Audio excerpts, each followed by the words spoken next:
तो आज आपको जानना है परिमाप के बारे में। पहले से भी थोड़ा थोड़ा जानते होंगे आप लोग, क्लास 4 में भी पढ़े होंगे।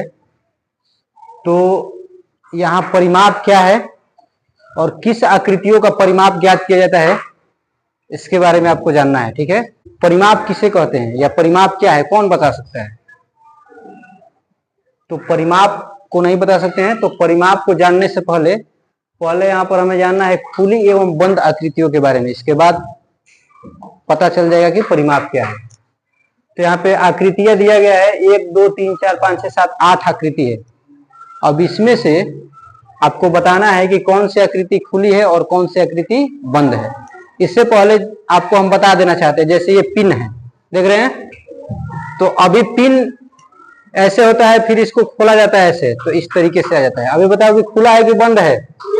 खुला है। और इसको इस तरीके से लगा दिए तो क्या हो गया? बंद हो गया। इसी तरीके से आकृतियां भी होती है खुली एवं बंद, बहुत सारी आकृतियां होती है। ठीक है, तो यहाँ पे बताना है, जैसे पूछेंगे बताओ ये पहला नंबर में खुला आकृति है कि बंद आकृति है? बताओ। खुला आकृति है। क्यों है खुला, इसको बताना है। ये खुला क्यों है, बंद क्यों नहीं है? कौन बता सकता है इधर से? खुला है। और ये क्या है दूसरा नंबर में? बंद है। ये बंद है, तो कैसे बंद है और ये खुला कैसे है, कौन बता सकता है? हाँ, इसका दोनों सिरा जो है अलग अलग है, मिला हुआ नहीं है। इसमें कहीं अलग अलग है नहीं। ये जो है क्या हो गया? खुला आकृति, और ये बंद आकृति हो गया। ठीक है, ये रस्सी हो गया, मान लेते हैं ये रस्सी है। अभी इस तरीके से इसको कहेंगे तो ये रस्सी है, लेकिन जैसे ही इसको ऐसे सटा दिए तो क्या हो गया? ये बंद आकृति। हटा दिए तो खुला, यानी दोनों मुंह जब सट जा रहा है तो ये क्या हो जा रहा है? बंद हो जा रहा है। ठीक है, तो इसी तरीके से यहां पर पहला नंबर किस में जाएगा, खुला में कि बंद में? खुला में। खुली आकृति है ना, 1 नंबर हो गया किसमें? खुली आकृति में। और 2 नंबर किस में जाएगा? बंद में ना, बंद में हो गया 2 नंबर। इसी तरीके से 3 नंबर किस में जाएगा? खुला। ठीक है, खुला 3 नंबर इसमें चला जाएगा। और 4 नंबर किस में जाएगा? बंद में चला जाएगा 4 नंबर। 5 नंबर खुला आकृति में जाएगा। 6 नंबर बंद में चला जाएगा। और 7 नंबर 7 हो गया। और 8 नंबर किस में जाएगा? बंद आकृति में चला गया। तो इस तरीके से खुला और बंद आकृतियों को आप पहचान लिए। इसके बाद पता चलेगा कि परिमाप क्या है। खुला बंद आकृति जानने के बाद तो परिमाप किसे कहते हैं, अब इसके बारे में जानना है। ठीक है, परिमाप क्या है, परिमाप यहीं से पता चल जाएगा। तो परिमाप जो है एक तरीके का लंबाई है। क्या है? लंबाई। कैसा लंबाई? जैसे ये रस्सी हो गया, अब इसकी हम लंबाई मापते हैं ना। लंबाई चैप्टर वाले में आपने मापना सीख लिया है, 4 क्लास में भी सीखा है, 5 क्लास। तो इसकी लंबाई हम मापते हैं। अगर यही लंबाई, अगर ये दोनों सट गया तो ये क्या हो गया? बंद आकृति ना। तो ऐसे बंद आकृति के जब किनारे किनारे की हम लंबाई मापेंगे, क्या मापेंगे? लंबाई। तो अब इसे ही कहा जाता है परिमाप। क्या कहा जाएगा? परिमाप। तो इसमें भी जितने भी बंद आकृति होता है उसी का परिमाप ज्ञात किया जाता है। जो बंद है उसका परिमाप, और जो खुला है उसका क्या निकालते हैं? लंबाई, केवल लंबाई। यानी परिमाप जो एक तरीके का क्या है? लंबाई है। ठीक है, तो किसका लंबाई है? तो बंद आकृति के किनारे किनारे की माप को क्या कहा जाता है? परिमाप। ठीक है, बात समझ में आ गया? परिमाप किसे कहा जाएगा? बंद आकृति के किनारे किनारे की माप को। तो परिमाप में 2 शब्द है, ध्यान दो। परि प्लस माप से बना है। किससे बना है ये? परि प्लस माप। परि मतलब होता है चारों ओर, चारों ओर, यानी कि सभी ओर के लंबाई। जैसे ये आकृति हो गया, बंद आकृति हो, इसको ले लेते हैं, इसमें चारों ओर किसकी लंबाई को माप देंगे तो क्या कहलाएगा? ये परिमाप कहलाएगा। ठीक है, परिमाप और आकृतियों को हम जो दिया हुआ है अध्याय में उसको ज्ञात करेंगे। तो बंद परिमाप का इस तरीके से परिभाषा दे सकते हैं, बंद आकृति के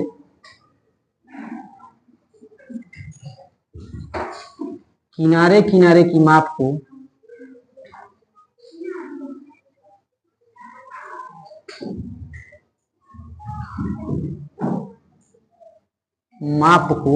क्या कहते हैं? परिमाप कहते हैं।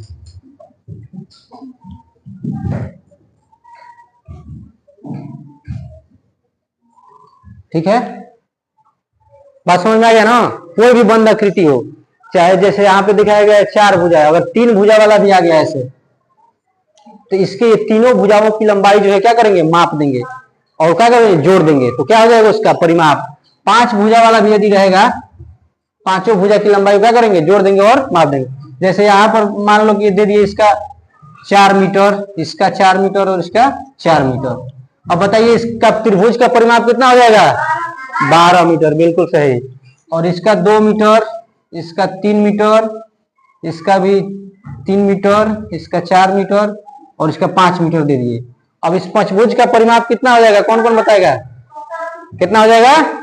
17। 3 2 5 4 9 3 12 5 17, यही परिमाप है। ठीक है, तो परिमाप समझ गए, लेकिन अब आगे जानेंगे हम वर्ग का परिमाप और आयत का परिमाप का सूत्र कैसे बनता है, इसके बारे में जानेंगे। ठीक है, अब जानना है आपको आयत का परिमाप। आयत का परिमाप, अगर आकृति जो है बंद आकृति कैसा हो? आयताकार हो, तब उसका परिमाप हम कैसे ज्ञात करेंगे। और इसके बाद है दूसरा नंबर में वर्ग का परिमाप। इसका वर्ग का परिमाप,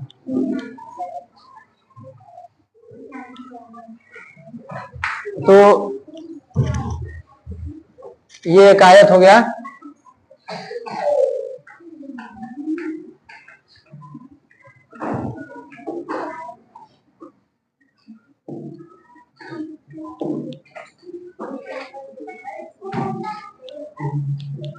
चलिए देखिए, एक आयत हो गया, ये लंबाई हो गया और ये चौड़ाई। तो आयत का परिमाप किसी को याद है? बोलो क्या होता है? 2 इंटू लंबाई प्लस चौड़ाई क्या होता है? सूत्र होता है। लेकिन यहां पर जानना है आपको, ये तो याद किए हैं, लेकिन यहां पर आपको जानना है कि आयत का जो परिमाप होता है 2 इंटू लंबाई प्लस चौड़ाई क्यों होता है? बता सकते हैं? नहीं बता सकता है, पढ़ लिए होंगे। तो यहां पर जानना है कि 2 इंटू लंबाई प्लस चौड़ाई के अलावा भी इसका परिमाप निकल सकता है। बैठो, तो हम पहले से पढ़ चुके हैं कि परिमाप किसे कहते हैं? किनारे किनारे की लंबाई को क्या कहा जाता है? परिमाप। बंद आकृति है, आयताकार ये बंद आकृति है, तो इसका परिमाप जो है इस तरीके से भी ज्ञात किया जा सकता है। 6 और 4 कितना हो जाएगा? और 6 4 कितना हो जाएगा? 10। तो कितना हो जाएगा कुल? 20। अब क्योंकि इसमें देख रहे हैं हम, अब इसमें देखा जा रहा है कि इसमें 2 लंबाई है और 2 क्या है? चौड़ाई।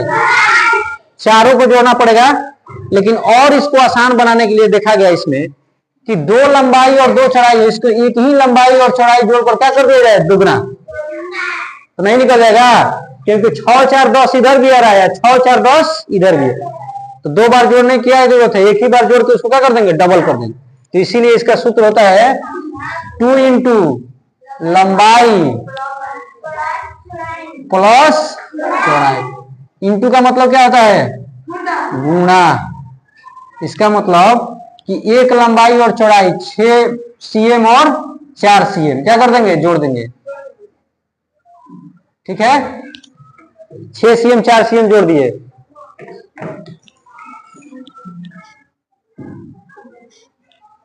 अब इसको क्या करेंगे कि 2 से गुणा कर देंगे। क्यों? क्योंकि फिर एक 6 और 4 है, तो 6 4 10 और 10 दूनी 20 सेंटीमीटर आ जाएगा। इसीलिए इसका सूत्र होता है 2 इंटू, यानी कि एक लंबाई चौड़ाई जोड़ो और उसको क्या कर दो? दुगना कर दो। ठीक है, अब बात समझ में आ गया क्यों होता है ये सूत्र? है वैसे चारों को जोड़ सकते हैं, ऐसा बात नहीं है। चारों को लंबाई प्लस चौड़ाई, लंबाई प्लस चौड़ाई, थोड़ा सा बड़ा हो जाएगा ना, उस बड़ा को आसान करने के लिए सूत्र बनाया गया है 2 इंटू लंबाई प्लस चौड़ाई। ठीक है, बात समझ में आ गया ना? इसी तरीके से वर्ग का परिमाप, जैसे वर्ग को हम जानते हैं पहले से ही, इसमें क्या होता है? चारों भुजा आपस में बराबर होता है, और इसमें आमने सामने की भुजा बराबर था आयत में, और इसमें चारों, जैसे इसका मान लेते हैं कि 5 सेंटीमीटर है, सब कितना हो जाएगा? 5 सेंटीमीटर, क्योंकि ये वर्ग है। 5 cm हो गया। अगर इसका परिमाप पूछा जाएगा तो हमारा जो तरीका है, परिमाप के परिभाषा से जानते हैं कि चारों ओर के किनारे किनारे की लंबाई को अगर जोड़ देंगे तो परिमाप निकल जाएगा। तो कितना आ जाएगा? 20।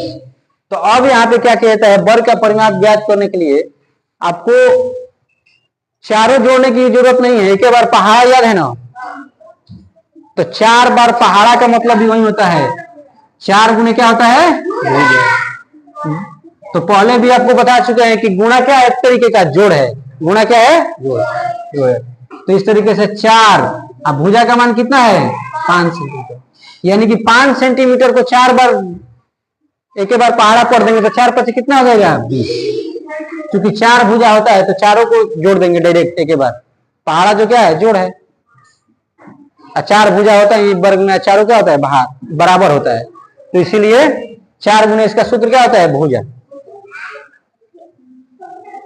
तो इस तरीके से वर्ग और आयत का परिमाप ज्ञात कर सकते हैं। प्रश्नावली में दिया है, तो प्रश्नावली में जो दिया है वर्ग आयत का, उसी तरीके से बताना है। अध्याय 1 में दिया है ना, एक वर्ग दिया है 25 सेंटीमीटर, कितना हो जाएगा इसका? 100। और दूसरा है आयत, देखो बुक में एक लंबाई 30 दिया है, चौड़ाई कितना है? 20 है, तो 20 है 30 कितना हो जाएगा? 50। 50 दूनी 100, आसानी से ज्ञात कर सकते हैं। अब आते हैं दूसरा नंबर क्वेश्चन में, इसको लिखते हैं बोर्ड पर। दूसरा नंबर क्वेश्चन है कि एक आयताकार खेत की लंबाई, यह आयताकार खेत हो गया, इसकी लंबाई कितना है? 20 मीटर और चौड़ाई कितना है? 10 मीटर। 10 मीटर दे दिया है, ठीक है। तो उसके चारों ओर तार का घेरा लगाने के लिए कुल कितना तार का उपयोग किया जाएगा? ठीक है, हाँ। अब हम जानते हैं कि तार के इसके चारों ओर घेरा लगाना है, तो जब तार से घेरना है तो उसको क्या ज्ञात करना पड़ेगा? परिमाप है ना, चारों ओर की लंबाई। तो चारों ओर की लंबाई क्या होता है? परिमाप होता है, ठीक है। तो इसका परिमाप ज्ञात करेंगे, क्या है? आयताकार खेत का परिमाप। हल में क्वेश्चन तो दिया है किताब में, क्वेश्चन लिखने की जरूरत नहीं। इसको इस तरीके से बनाएंगे, आयताकार खेत का परिमाप कितना हो जाएगा? कैसे ज्ञात करेंगे? अभी बताया ना सूत्र, इसका क्या हो जाएगा? 2 इंटू लंबाई प्लस चौड़ाई। दो लंबाई कितना है? 20 मीटर और चौड़ाई 10 मीटर।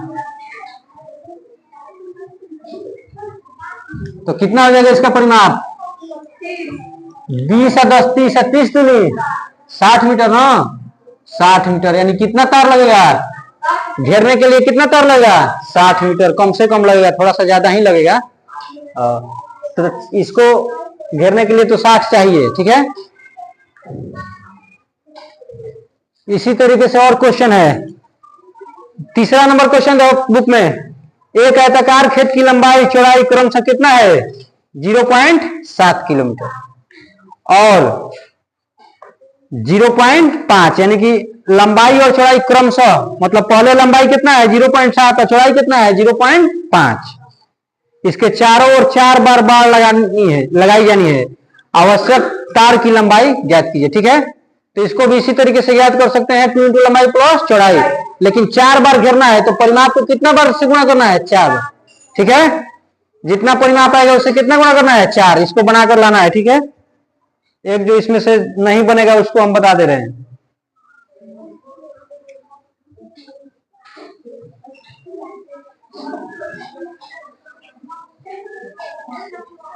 जो बनेगा इसको बनाकर लाना है, जो नहीं बनेगा पूछना है, ठीक है ना। 6 नंबर एक बता दे रहे हैं, 6 नंबर।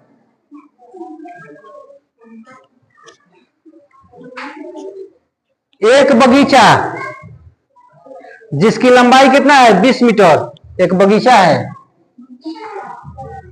ये बगीचा मान लेते हैं। लंबाई है 20 मीटर, चौड़ाई है 15। ये 20 मीटर हो गया और ये 15 मीटर, ठीक है।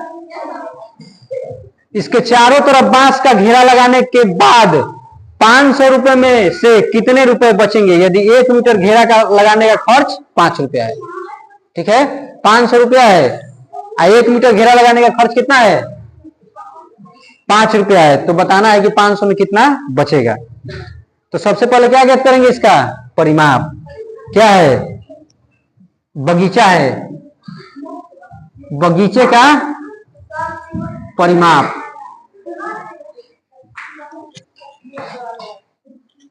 इधर देखो,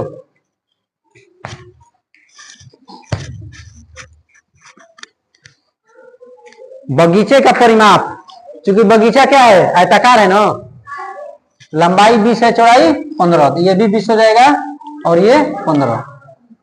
तो कौन सा सूत्र लगाएंगे? आयत वाला ना, 2 इंटू लंबाई प्लस चौड़ाई, ठीक है। कितना आएगा? कौन कौन बता सकता है? कितना जाएगा? 15 20 35 दूनी 70 मीटर। और ध्यान दो, अब आगे भी इसमें प्रश्न है कि 1 मीटर घेरा लगाने का खर्च कितना है? 5 रुपया है। क्या क्या गुणा है? नहीं, 1 मीटर खर्च का कितना है? 5 रुपया। 70 मीटर आया है ना। चूंकि 1 मीटर का खर्च कितना है? 5 रुपया, इसलिए 70 मीटर का खर्च कितना हो जाएगा? 5 गुने 70 बराबर कितना हो जाएगा? 350 रुपया। अब ध्यान दो, 350 रुपया तो खर्च हो जाएगा, 500 रुपया है ना पहले से। अब कितना बचेगा? तो शेष ज्ञात करने के लिए क्या करेंगे? शेष बराबर 500 में से 350 घटा देंगे, कितना आ जाएगा? 150 रुपया। इस तरीके से निकल गया। और जो प्रश्न है उसको बनाना है, ठीक है, और जो नहीं बनेगा उसको पूछना है।